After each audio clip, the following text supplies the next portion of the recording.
Nivalis, a world bathed in constant changing light. Two suns rule its sky. Solara, a bright gold, casts sharp, clear shadows. It's the sun of reason, of order, of measured, predictable days.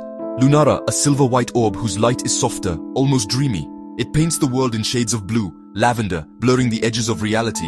The two celestial bodies perform a constant and mesmerizing dance. Sometimes they stand side by side, flooding the landscape with an almost blinding two-color brilliance. Other times they chase each other across the horizon, creating spectacular, drawn-out sunrises and sunsets that last for hours, painting the clouds in impossible shades of crimson, violet, amber.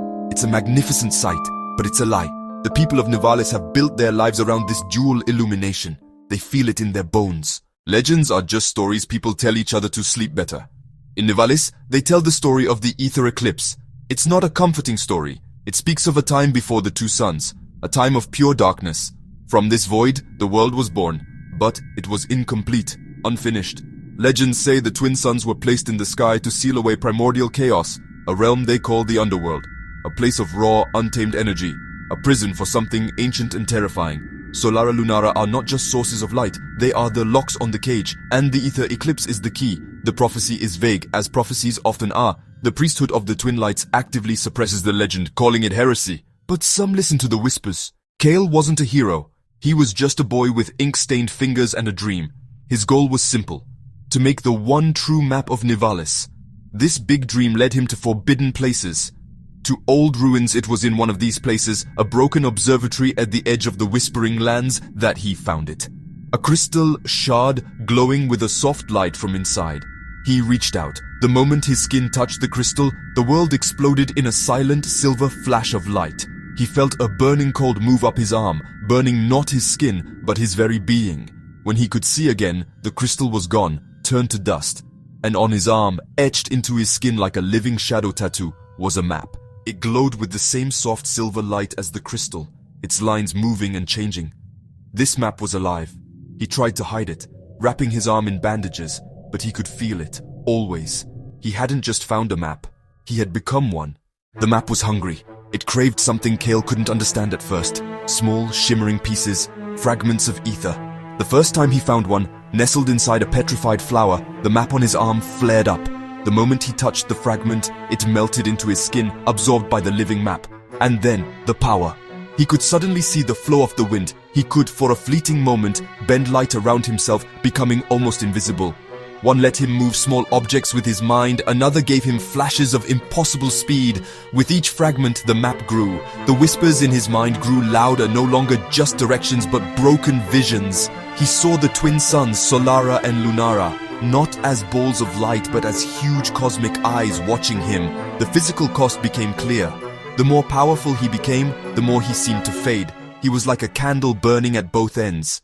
Kael knew he couldn't do this alone. His path crossed with Lira's for the first time in a sun-bleached ruin, where she was taking care of an altar that hadn't seen a prayer in 1,000 years. She stood with a quiet grace that couldn't hide the storm in her eyes. Lira was a priestess, or she had been, a member of the priesthood of the Twin Lights, kicked out for asking the wrong questions. She saw the glowing map on Kael's arm not as a curse, but as a sign. She was a descendant of the First Guardians, an old group tasked with keeping the balance of the suns. Their second friend found them on the road, or rather, he was waiting for them. Dren, a mercenary judging by how he looked, and carrying a sword that seemed like it was always a part of his arm. He offered his services for a price Kael couldn't pay, then he offered them for free. But his eyes, when he looked at the map on Kael's arm, held more than just greed. They held a spark of recognition and regret. He wasn't just a mercenary, he was a former member of the Watchers, the masked enforcers hunting Kael. He had seen what the organization was becoming, the fanaticism twisting its purpose. He saw Kael's quest as a chance for redemption, a way to fight against the fanatics he once called his brothers, a silent promise that blood would be spilled, his own or theirs.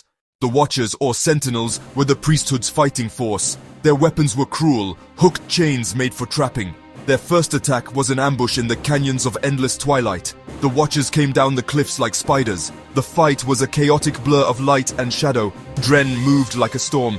Lira, using her knowledge of sky patterns, controlled the light around them. Kael, clumsy and scared, let out a wave of power by instinct, knocking a group of watchers off the ledge. These fights became a harsh routine. The watchers never gave up. They appeared from the bright glare of Solara and melted into the deep silvery shadows made by Lunara.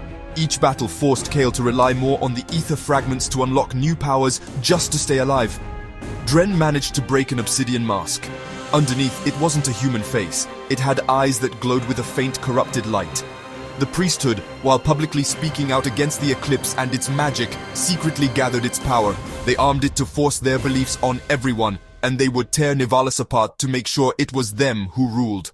The journey had left its mark. The constant running, the brutal fights, and the weight of their secrets had really tested the bonds that held them together. He was all for a direct, forceful approach. For him, the only way to save Kael was to take away his magic, even if it meant giving up on the quest. She pushed Kael to accept his destiny, to keep taking in the Æther fragments, believing he was the only one who could guide the Eclipse's power towards new life instead of destruction.